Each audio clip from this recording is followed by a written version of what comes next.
Day 894 of the Ukrainian War Map, also known as the Russo-Ukrainian War. Juzzie here, and today is another update as I take a simplified and down-to-earth approach to some of the most important happenings on the ground in Ukraine. So starting off, we'll take a look at those Russian losses, as currently Russia sits on more than 585,000 military personnel losses, representing an additional 1,050 in the past day, and still fairly consistent beyond that 1,000 mark. Then as for hardware losses, 4 tanks, 8 APVs, 39 artillery, and 54 vehicles. Oh, and plus one very special piece of special equipment from the special military operation, which I'll be sure to show you all shortly. And as for the tanks, that's a bottom of the barrel type figure we're seeing right there. Just as we're also seeing the tanks from Russia's outdoor Soviet stockpiles deplete from reactivation as well. This particular satellite image shows a subsegment of Russia's Ulan-Ude storage base far away and just north of Mongolia, and a location which, like many other locations, has been severely stripping itself of its Soviet tank inheritance.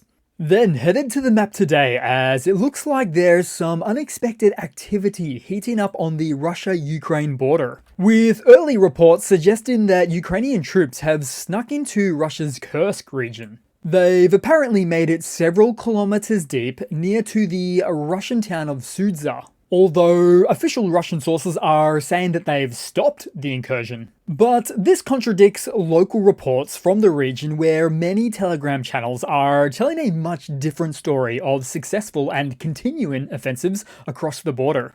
Now, this particular incursion seems to involve both regular Ukrainian troops and volunteer units composed of Russian citizens fighting by Ukraine's side, for example, the Freedom Legion of Russia. And this latest offensive action has been assisted by AFU supporting drone operations in the affected Russian areas. But this situation is still developing, so it's difficult to verify the exact extent of the incursion or the ongoing military activities without further evidence. We also saw vehicles heading into Russia from the south, with different markings suggesting use by one of the anti-Kremlin paramilitary groups. Although, in the end, only time will tell how these activities are to play out. Then on the map and headed right into Russia, because about 2,500 kilometers away, or about 1,600 miles, Russian sources have just reported an explosion and fire at the Transneft oil refinery in Russian Usinsk of the Komi Republic. Russia is really having trouble putting a lid on these types of events, in not being able to keep this type of critical infrastructure safe. And at this stage, it's not even clear what caused this event, but it is extremely unlikely that any one-way Ukrainian UAV drones caused the incident, given the distance from Ukraine. Although I expect that to be a much different story close to the end of the year. But for now, this one likely was due to a case of a failure of proper mechanical safety standards or internal sabotage. Then much more generally within Russia, and take this next piece with a grain of salt if you will, but apparently there was some leaked audio from Sergey Kobzev, Deputy Managing Director of Russian Railways, expressing concerns about the imminent collapse of the Russian railway network. In the leaked audio, Kobzev reportedly stated that the railway network is just 4 days away from a complete shutdown due to severe issues exacerbated by Western sanctions, which have caused significant shortages of critical components such as ball bearings and cassettes, components of which are essential for locomotive maintenance. And as it so happens, something Russia has never been able to successfully produce in any meaningful quantity or quality. And so, as for this supposed leaked revelation, it is important to note that the authenticity of this audio clip has not been independently verified. However, the latest data suggests that the world's largest railway network, Russia's railways, are in decline, and this decline is indeed accelerating, with the primary driver for this decline being the overexhaustion of Russian railways with no excess rail capacity to meet demand. Now, the mix of shipping has remained relatively stable, as it gears itself to maintain a fair percentage mix of all things needed to run a society. but the total loading capacity has decreased significantly, which means less volume, less quantity, and less stuff. As the rolling daily average load-in in millions of tons has dropped to record lows when comparing to the last 6 years. The rabbit hole still goes much deeper than this in terms of a negative outlook for the future of Russia's railway network, which is a crucial component and the only logistical option in many parts of the country to support their society and their wars. Also, Kobsev over here appears to suggest everyone needs to chip in to ensure the continuation of the network. Let's see how long that lasts. Oh, and then on the map, how could I forget, an explosion occurred at the Avant-Garde plant in Bashkortostan, which is a facility owned by Russian state arms manufacturer Rostec. This incident occurred during a repair operation, with Russia's investigative committee suggesting that the accident may have been caused by the workers' failure to follow safety protocols while cutting pipes. However, the exact cause of this explosion is still under investigation, so this incident highlights an alarming and ongoing trend of safety concerns in Russian industrial facilities, particularly those involved in defense manufacturing. And given how frequent, widespread, and really just how rampant these types of events are within the Russian defense manufacturing space, these incidents almost look intentional in their design. But on the other hand, it could simply be an endless string of coincidences. But I doubt it. Then headed to the Ukrainian map and starting out 50 odd miles from the south of the capital of Kyiv, as some information was just released about an attack on this location 6 days ago, as it was confirmed that Russia launched a North Korean-made KN-23 ballistic missile towards Ukraine. This latest example marks the first use of North Korean missiles by Russia against Ukraine in about 5 months. However, the missile launched from Russian territory exploded mid-air over the Kyiv region before reaching its intended target. Now, the KN-23 missile has a significant 1,000 kilogram payload and a maximum range of up to 650 kilometers, which means this range exceeds that of Russia's Iskander missiles. However, once again, these North Korean missiles are known for their inaccuracy, posing a risk of unpredictable impact locations. In fact, reports suggest that approximately half of the KN-23 missiles used by Russia have deviated from their programmed trajectories and exploded mid-air. This malfunction may be due to the use of inadequate components, such as rudder bearings from Toyota cars instead of those designed for high temperature, and high strain conditions required for missile systems. And just to clarify or confirm, that information about the rudder bearings from Toyota cars was not actually a joke by any means. It is in fact true, as it looks like the bite of long-term sanctions has really taken its toll on the North Korean arms industry.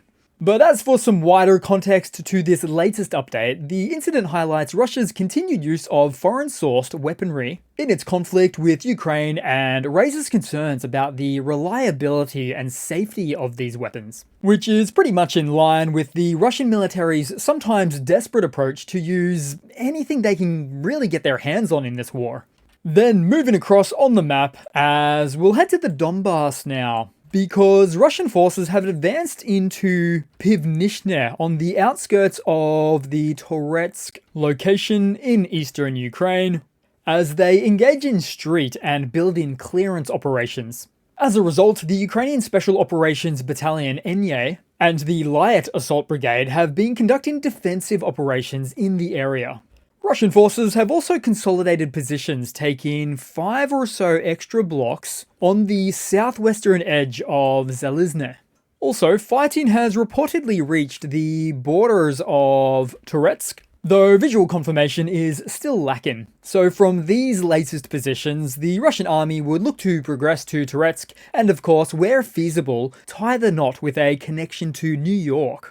And if you were to take a quick glance at the overall map in this region, it looks like Russia could collapse the Ukrainian-held positions between these two locations within a day. But that is almost always easier said than done, given a larger than average Russian encirclement range of the generally required 1 to 3 kilometers Russia would need as a max, with the diameter of this region instead being give or take about 5 kilometers.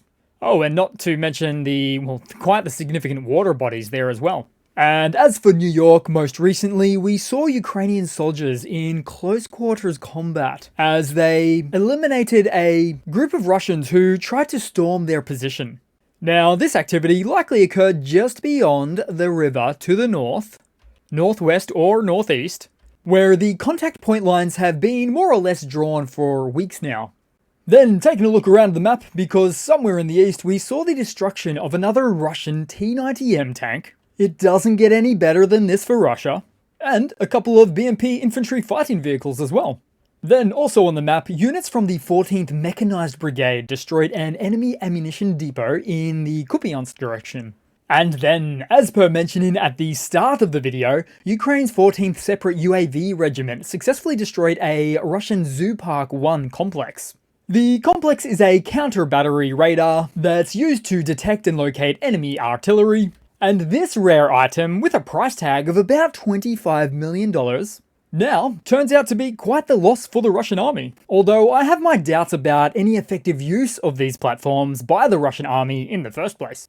Also on the map, we saw another Russian turtle tank destroyed by drone operators of the Trophy Hunters unit. This turtle tank, equipped with mine roller, was already disabled, and as per usual, the AFU gave no opportunity for a potential Russian recovery to repair or use for spare parts. Then we'll head across to some news for today. So the Ukrainian Air Command West has recently released the first images of a German-supplied Skynex air defense system now in Ukrainian service. The material showcases the core component of the Skynex systems, the 35mm Oerlikon revolver cannon, specifically the Mark III edition. So this air defense system weapon is designed to provide short-range protection against a variety of threats. The key features of the Skynex system includes a high rate of fire, allowing the 35mm revolver cannon to engage fast-moving targets effectively. Another feature is its precision. It's capable of accurately targeting small, agile threats like drones and cruise missiles. It also houses integrated radar and fire control, which allows for rapid target acquisition and engagement. So this extremely modern system, introduced in 2020, fills a crucial niche in short-range, rapid response air defense, complementing longer-range systems already in use. Then headed to some more news, as Sergey Shoigu, as part of his new role, switching out from the Russian Defense Minister to the Secretary of the Security Council, has arrived in Iran for high-level meetings amid escalating tensions in the Middle East. Shoigu met with Iran's Chief of General Staff and announced full cooperation between Russia and Iran on regional issues, as reported by Iranian and Russian news outlets. And during his visit, Shoigu scheduled to meet with the Iranian president and his counterpart, the Iranian Security Council Secretary, with discussions also expected to cover bilateral cooperation, security, and trade.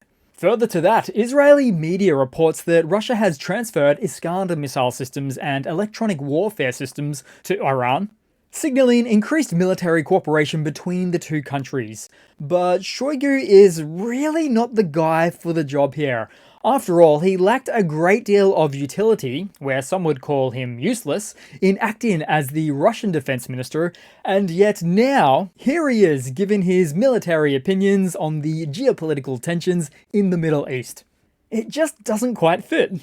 Then headed across to another Russian military mobilization blunder segment, though not your typical RMMB, but important nonetheless. Further putting on display the corruption within Russia, because Russian Major General Vladimir Shesterov has just been arrested on account of stealing 40 million rubles, and for this he bought a large piece of land near Ruza in the Moscow Oblast. He also purchased several cars, a helicopter, and a real estate package in his wife's name. In addition, he became the owner of a Harley-Davidson motorcycle. Bit of an odd choice for a Russian general to purchase a product from such a well-known American motorcycle manufacturer. So this latest arrest follows a string of other Russian generals, major generals, lieutenants and so forth getting arrested, and more often than not being called out for their negative or critical approach to how the war is being handled. Because most of the time, these arrests have nothing to do with corruption, as instead they're all about putting a lid on dissenting voices within the Russian military apparatus.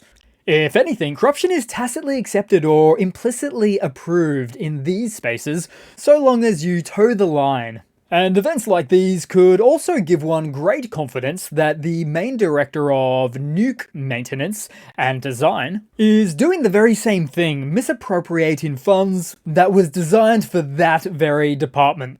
So that has to be it for today, guys, but I won't leave you completely empty-handed. So here's a fascinating to watch video of the Russian Proton rocket crash from a number of years back now, which almost quite literally performs a boomerang maneuver.